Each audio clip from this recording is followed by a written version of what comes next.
Falando em ganhar dinheiro, falando em capital, né? Vamos falar algumas coisas aí. Agora vem, Renato, agora vem. Vem ele. Ai, que medo. Agora vem. Agora nós provocamos. Vou fechar a câmera. Agora nós provocamos, agora vamos ver. Revolta.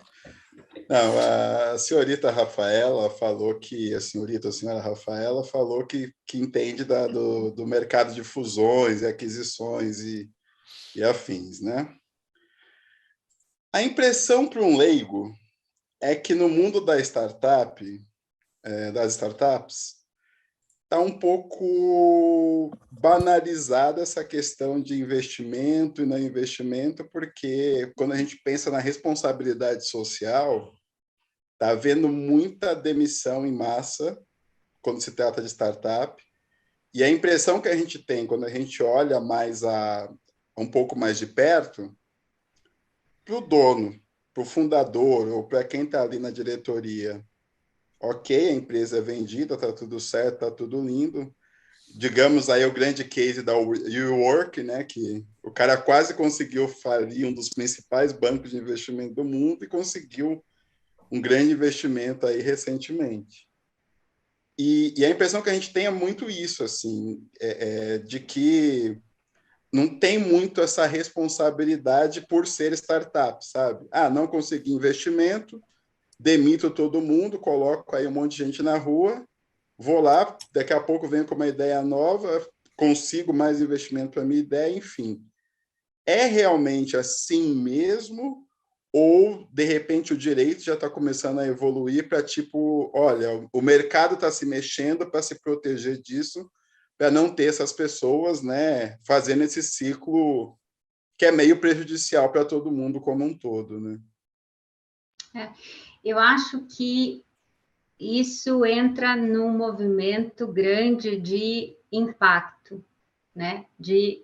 Vamos chamar aqui de ESG geral das empresas.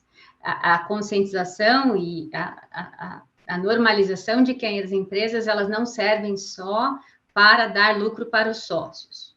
Esse é um movimento que é sentido acho que em todos os níveis, né? Em todas as faixas empresariais. E não acho que a startup ela esteja fora dessa lógica, porque a startup ela é uma empresa, né? Assim, do meu ponto de vista jurídico, é bem legal, porque a gente tem muitas ideias que viraram startups e que elas já nascem com impacto, elas já nascem sustentáveis, elas já nascem com essa nova cultura. Mas tem algumas startups que são empresas como outras empresas médias e grandes que elas estão preocupadas em fazer dinheiro para o sócio.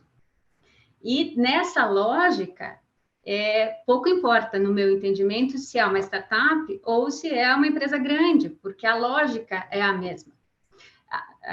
E penso que a cultura tem mudado, e ela tem mudado tanto nas grandes empresas, nas médias e também nas startups. Eu atendo algumas indústrias de médio porte e os grandes players, por exemplo, eles exigem que essas médias empresas tenham atitudes e estejam cumpram suas metas ESG e causem impactos positivos.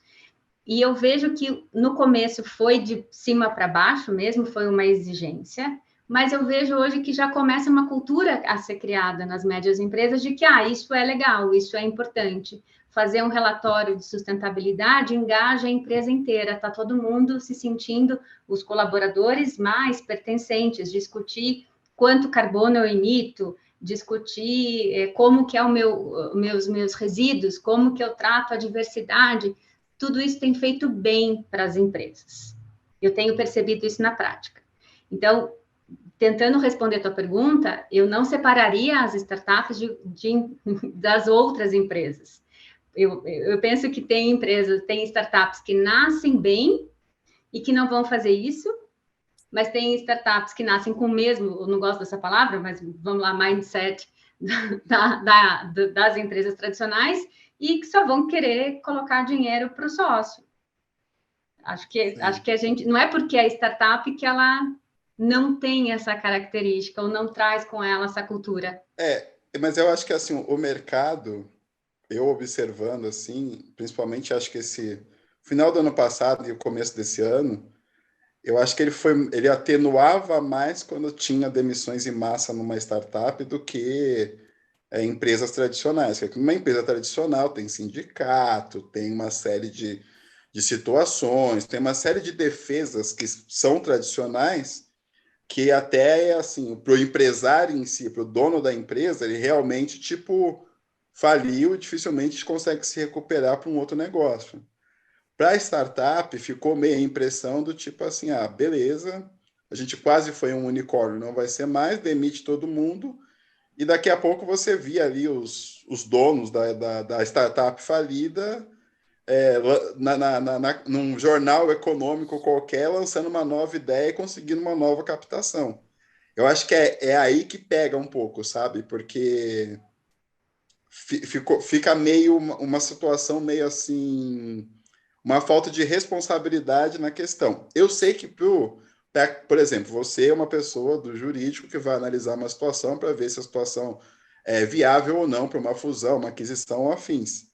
Mas, ao mesmo tempo, tem uma situação que é muito chata nesse sentido de sociedade, que, assim, ficou meio que parecendo que para startup, pode, beleza, não deu certo o investimento, demite todo mundo e tal, e muitas vezes não é bem assim, né? Porque muitas vezes eu acho que falta aquela questão do tipo assim, quem está ali gerindo o negócio procurar ajuda realmente para o negócio não simplesmente não ter um investimento. Porque muitas vezes é o que, analisando algumas startups, é o que faltou, né? Tipo um Jack Welch 4.0 para olhar aquilo ali, recuperar e fazer com que não falisse. Enfim, fala, Rê. Eu acho que assim, eu acho bacana o ponto que você está trazendo, tá? Confesso que eu não sei se é uma agenda aqui para a gente falar de direito 4.0, tá? Mas como que eu vejo? Eu vejo que até quando a gente começa a estudar um pouco mais sobre startup, a gente ouve recorrentemente essas diversas histórias de insucesso para que haja uma história de sucesso lá na frente, tá? Eu entendo o ponto que você traz, eu acho que é super, né, discutível e vale a gente refletir muito. E eu não sei se é se é a esfera legal que vai responder a esse teu ponto, sabe, Uber? Porque ao tempo em que a gente fala de que, né, de testar e aprender, né, vem a pergunta. Então, assim, aquele negócio, né, quase unicórnio, que recebeu o investimento e faliu, demitiu todo mundo, eles aprenderam com esse erro para não cometer de novo? Né?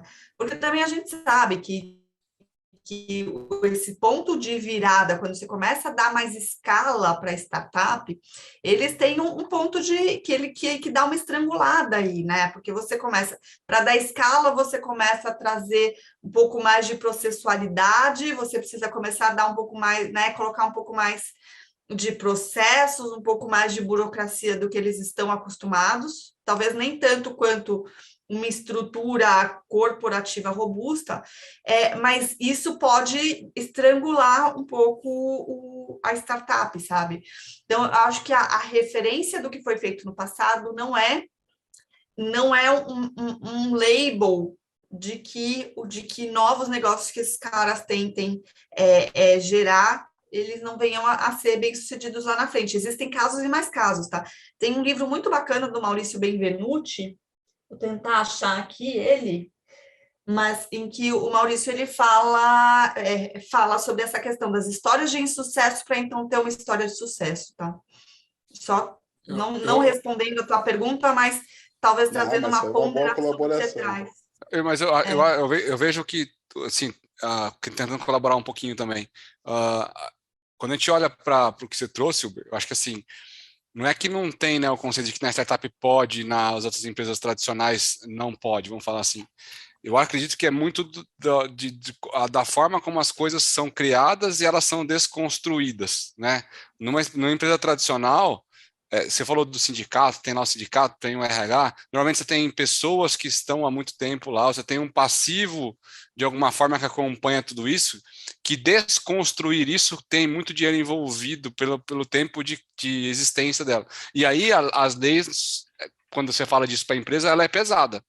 Porque ela não pode deixar o cara lá solto, ela não pode deixar, bota na rua. Você tem que cumprir com as suas coisas. Quando você fala de startup, que é o outro lado disso, a gente começa desde a hora que você constitui ela. As relações trabalhistas começam diferentes. Elas talvez não são uma relação trabalhista de CLT igual está acostumada na outra empresa. Ela já começa diferente. O cara entra, às vezes, ele não é só um funcionário, ele passa lá naqueles conceitos de participação dentro do quadro societário. Ali já começa a mudar. Então, o direito já entra ali, né? Se você fala no tradicional, ele está te colocando um chicotão nas costas. Quando você fala no startup, existem já maneiras de você conseguir melhorar essa dissolução futura, caso ela aconteça. E eu acho que o tamanho do buraco que se cria, quando você fala assim, ó, cheguei lá quase a ser unicórnio e caí, eu deixei de existir, existe uma lacuna financeira grande. Mas, normalmente, esses investidores, esses investimentos que existem ali, eles estão avaliando isso o tempo todo para não deixar essa galera também na mão. Então, o tempo, eu acho que o timing também envolvido nisso é uma coisa que muda totalmente qual a resposta que você dá, sabe? E aí, com certeza, as questões jurídicas envolvidas, você tem coisas totalmente diferentes. Você vai, de um lado, lá criar uma massa falida lá, que vai todo mundo lá recorrer, esperar julgamento, vai dissolver, vai vender os bens de todo mundo para poder pagar as coisas lá, e do outro lado ninguém vai falar nada, cara, porque fala assim, não adianta, já acabou, morreu o assunto, vamos para o próximo. Eu concordo, acho que não tem como discordar de algo que foi dito, né, porque tudo faz parte desse grande caldeirão, que acho que o Fred concordo com o Fred nessa avaliação de que é muito diferente para uma empresa tradicional, porque ela já tem esses processos todos muito bem definidos, e ela sabe, e as pessoas estão ali há muito tempo, e elas são geralmente mais seletistas do que numa startup. A relação de trabalho numa startup é diferente do início. E acho que não só não é uma imposição da empresa, mas é uma relação do funcionário, do colaborador. Ele não quer assumir esse lugar do seletista, me corrijam.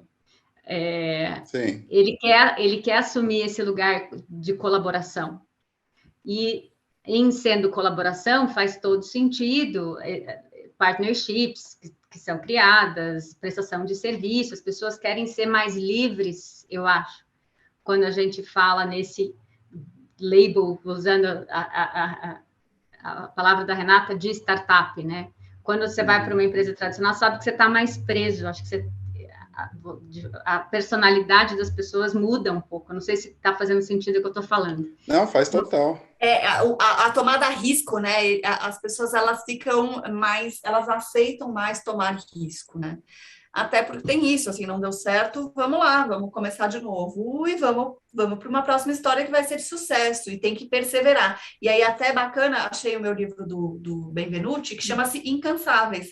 Acho que muito nesse sentido, né? Então, ele fala como empreendedores de garagem engolem tradicionais corporação e criam oportunidades transformadoras. Então, ele fala muito disso, assim, dessa questão de você perseverar, sabe, Rafa? Não deu certo, vamos para a próxima. Não deu certo, vamos para a próxima. Mas acho aí que vem tá todo mundo nesse barco. Vai, Fred. Não, acho que aí vem várias provocações, né?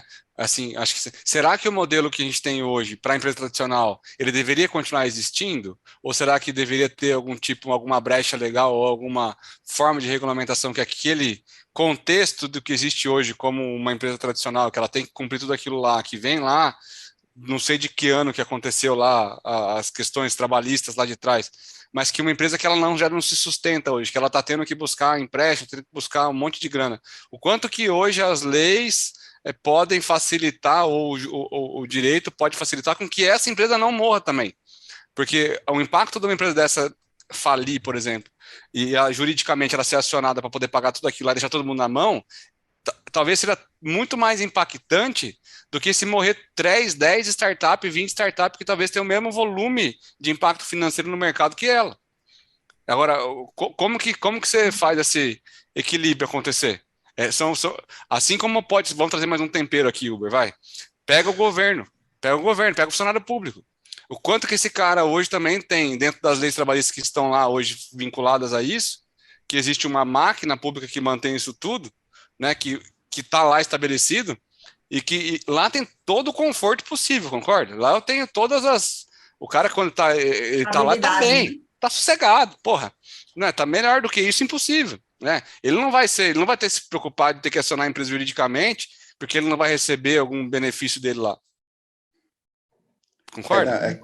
O Estado, aí o buraco é Não. bem mais Então, eu embaixo. tô falando, só pra gente. Acho que não vale entrar nessa Não vamos pauta entrar aqui, não nesse. vamos Mas... causar polêmica É isso aí. na live Não da é o dia. Rafaela, pelo amor Não é de o dia. Deus. Não, mas aqui a provocação é: será que a lei da startup para startup é a mesma para a empresa tradicional? Eu entendo que é.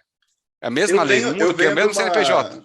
Eu venho de uma última experiência, antes de agora estar indo para o lado empreendedor, eu venho de uma experiência que eu estava numa startup. E trabalhei praticamente a minha carreira toda em mercado tradicional. Realmente, a startup ela tem uma maneira de lidar com o trabalho muito evoluída em vários sentidos.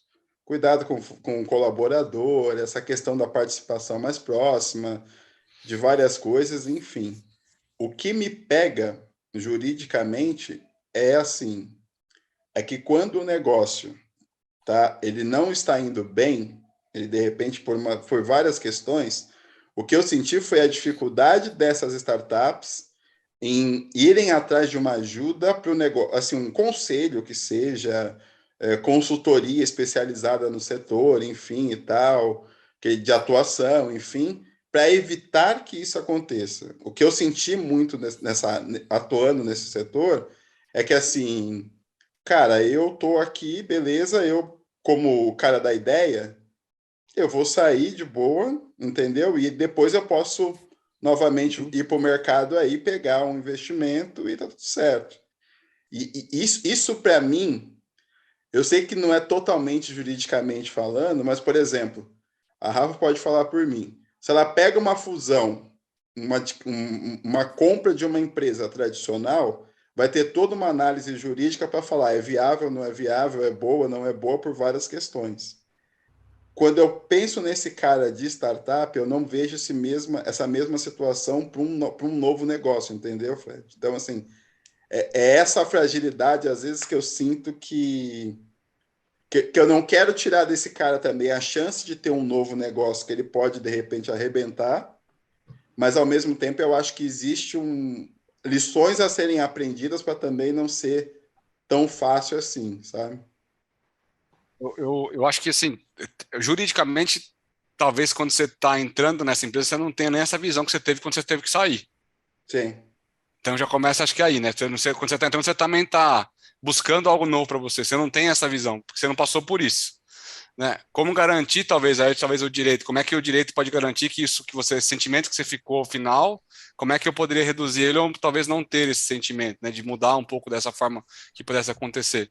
Aí eu acho que o próprio direito traz algumas respostas, né? E a gente, na própria Reis aqui, está buscando coisas nesse sentido também. A Rafa está acompanhando a gente. Estou dando um exemplo prático aqui, tá?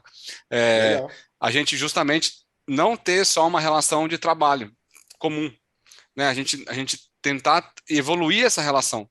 É uma relação que ela vai para uma relação realmente de sócio, mas é um sócio que é uma sociedade que ela tem diversas condições envolvidas, mas é um sócio. Então você deixou de ter, você tá junto na chuva e no sol. Você tá junto em todo lugar. Então, assim, se é para dissolver, tá dissolvendo junto. Se é para construir, tá construindo junto. Né? Vai dar para fazer isso com todo mundo? Talvez não. Não. Não, mas você constrói uma relação mais salutar, teoricamente, e mais saudável para todo mundo que participe e acredita naquilo. Eu acho que isso vem bem. Isso não invalida ainda, Uber, uma condição que é o que você trouxe aí no seu discurso, que como que você como responsável do seu empreendimento, você como empreendedor, você cria condições de ser questionado sobre quanto você está indo bem naquilo que você está fazendo. Que é o que você está falando, por exemplo, ter um conselho. Ter pessoas que venham aqui questionar, te criticar no sentido de evolução sobre se você está fazendo aquilo como você deveria fazer mesmo. Eu acho que aí, aí vem muito do empreendedorismo mesmo, do cara aceitar puxão de orelha, do cara ser criticado e tudo mais. Né? Eu acho que isso também vem muito de como fazer isso. Talvez eu aqui, né, olhando do meu lado aqui, de onde eu estou hoje, é uma das grandes evoluções que as startups ou as empresas pequenas, médias, até mesmo grandes, têm que ter em todos os cenários, porque assim, isso vai gerar a tomada de decisão. Se eu tenho que continuar seguindo naquilo ou se eu tenho que parar. Isso vai ser tanto para a startup quanto para uma grande empresa. Né? A decisão tem que ser tomada e ela tem que ser calculada, né? No sentido de falar, e agora, o que eu vou fazer? Como é que eu vou pagar como é que eu vou tampar esse buracão aqui? Exatamente. Me parece que o direito aqui, ele tem várias respostas. Ele consegue, ele já resolve tudo isso que a gente está discutindo. Por incrível que pareça, hein, gente? Eu acho que é uma questão de alinhamento de expectativa. E para que essa relação, principalmente nesse universo da inovação, de colaboração funcione, tem que ser uma relação madura. Se as partes forem maduras e elas estiverem alinhadas, o direito protege todo mundo nessa relação, porque vai proteger o sócio, vai proteger o prestador de serviço, ou vai proteger o funcionário, se for seletista. Me parece que se a gente der o nome verdadeiro para as relações, já existe direito suficiente. Olha aí, Rafa. Olha aí, Renata. Onde nós vamos voltar de novo, né? Não é a lei, né? É o fio do bigode, né? É aqui, ó. É aqui, no final das contas, é aqui, no fio do bigode. Começa tudo aqui. E aí eu acho que assim, não tô conseguindo ver a imagem, infelizmente, que está travando a minha internet aqui, né? Mas tudo no fio do bigode, né? E aí, até um ponto, quando a Rafa começou a falar, né? Tinha o lance das jurisprudências que eu anotei, mas também teve essa questão, assim, do quanto que as questões legais estão acompanhando a velocidade das coisas, né? E aí, quando a gente fala da minha área de estudo, que é o futuro do trabalho, eu acho que assim, a pandemia ajudou muito em muita coisa, né? Ela acelerou o entendimento e até regularização de algumas coisas, né? Então, o trabalho à distância, como que fica, né? Por exemplo, mas a gente tem uma agenda muito grande aí de várias questões legais que estão vindo nesse novo ritmo de mercado e que ainda não tem muita solução, né, Rafa? Não, sem dúvida. Esse é nossa eterna ser advogado é isso. É sempre a gente já está sempre atrás, a lei está sempre atrás. Por isso que a gente geralmente trabalha a gente tem princípios, né, que ajudam a gente a interpretar a realidade. O direito nada mais é do que uma interpretação da realidade. E é justamente aí do outro lado, Uber, Desculpa, vai lá. É que tá falhando minha internet aqui. É que daí do outro lado, Uber, a gente precisa ter empreendedores que aceitem essas tomadas de risco. E talvez, infelizmente, os caras vão falir, precisar demitir um monte de gente e começar de novo. Eu acredito que tem que evoluir mesmo, para principalmente essa questão do risco. Eu acho que a relação. Eu acho que o direito trabalhista ele vai ser um dos mais difíceis de ter evolução, porque ele é preso a muita coisa tradicional e a muita garantia de ambos os lados que não se quer mexer, né? E eu acho super válido. O meu questionamento mesmo é só não ter também uma brecha muito grande de uma responsabilidade que ela precisa ser importante, social, principalmente quando a gente fala de grandes investimentos, né? Quando você tem um grande investimento que pode gerar um benefício social, pode gerar várias coisas, ele não ser também dado como uma coisa que por ser de uma situação de inovação, de acertar e errar, não tenha também esse acompanhamento do necessário para se criar para não ser algo que não seja regulamentado de uma forma com algumas garantias importantes, enquanto se faz uma transição importante.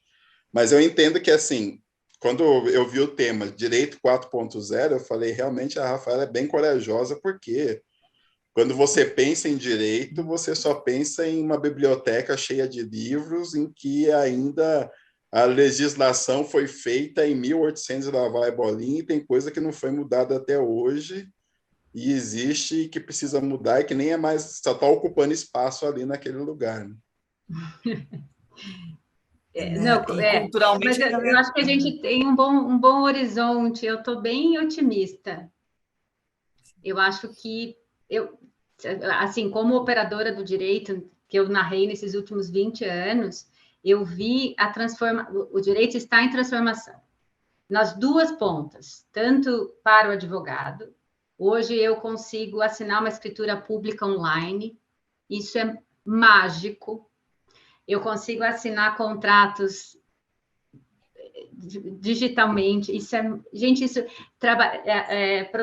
abrir uma empresa hoje é um portal. Como assim? Eu não preciso ir na junta com 3 vias, com assinatura de 300 sócios. Então, assim, teve muita evolução em pouquíssimo tempo, né? E acho que a pandemia ela ajudou muito em toda a digitalização, muito, assim. Então, eu tô bem confiante, sabe? E penso que o direito também está...